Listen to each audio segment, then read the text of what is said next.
Welcome back, everyone. It's time for another Rabe review.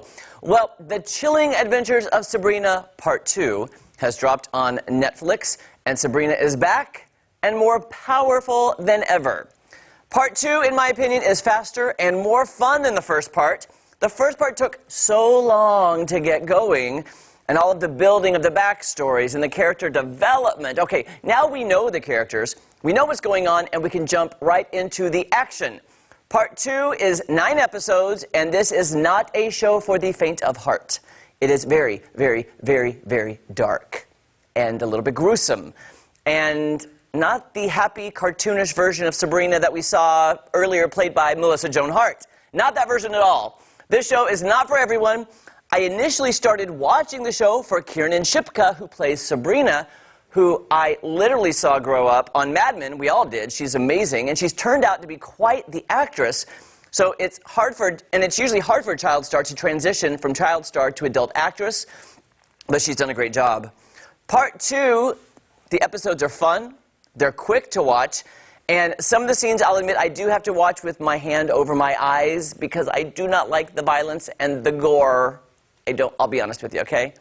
This show is not my favorite, but I can only watch it in small doses. For me, it's not a binge show, but if you want to binge all of Part 1 and Part 2 of The Chilling Adventures of Sabrina, it is now on Netflix.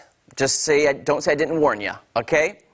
On to another show, Season 2 of the critically acclaimed, the drama that everyone was talking about last year, Killing Eve. It premiered Sunday night on BBC America. That's Season 2. If you aren't familiar with the show, it stars Sandra Oh as Eve, who you remember as Dr. Christina Yang on Grey's Anatomy for years, and I loved her on that show. The other brilliant co-star is Jodie Comer as Villanelle. I just love saying that name, Villanelle. Now, this show is about an assassin, Villanelle, and the MI5 security officer who is trying to find her. This show is basically a cat-and-mouse game with both the assassin and the agent becoming more obsessed with the other as the show goes on, as Villanelle keeps taunting and escaping capture by Eve. Now, here's my fear for Season 2.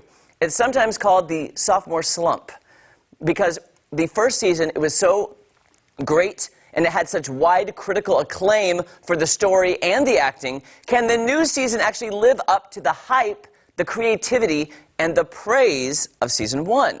And how long, literally, how long can this cat-and-mouse game go on in the show without boring the viewer, without saying enough already? Find her, catch her, do something. The stakes are high for this show, and I hope and I pray that the writers have some new storylines and a plot point to keep this show relevant and keep the viewer's attention.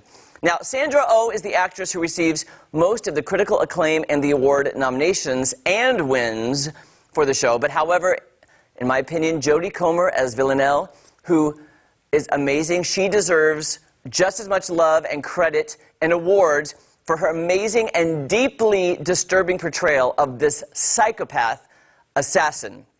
She is really good. Like, it's scary how good she is. You think she is an assassin. I'm excited and slightly nervous to see where Season 2 ends up. You can watch all new episodes of Killing Eve Sunday on BBC America, and they do have reruns on AMC as well.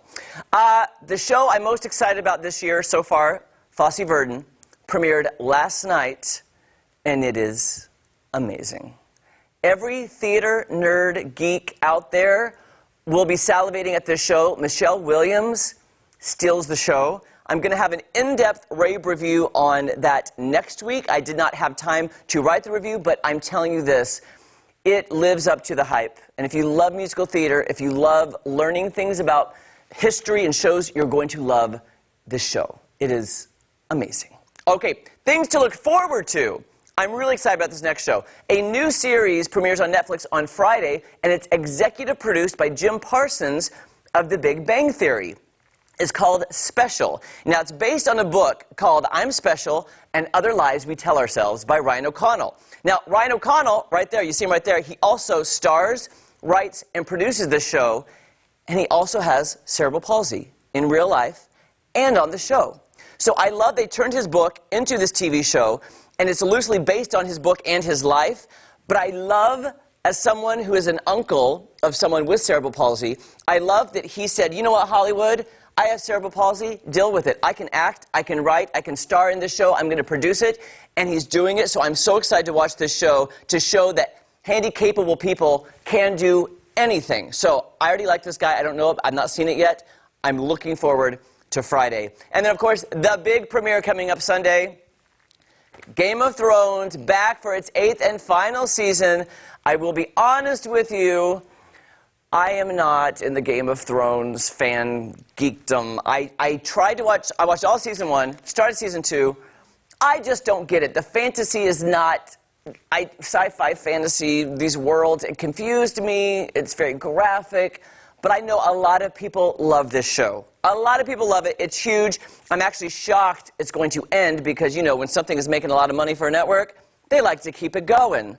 But 8th and final season, people are just loving it. And by the way, if you want to know what happens but don't watch the show, go to Twitter, because every Sunday on Twitter, it's filled with Game of Thrones things, shocks, reaction videos of what's going to happen. So I'm excited to actually see what happens. I may actually watch the 8th season just to see how it ends.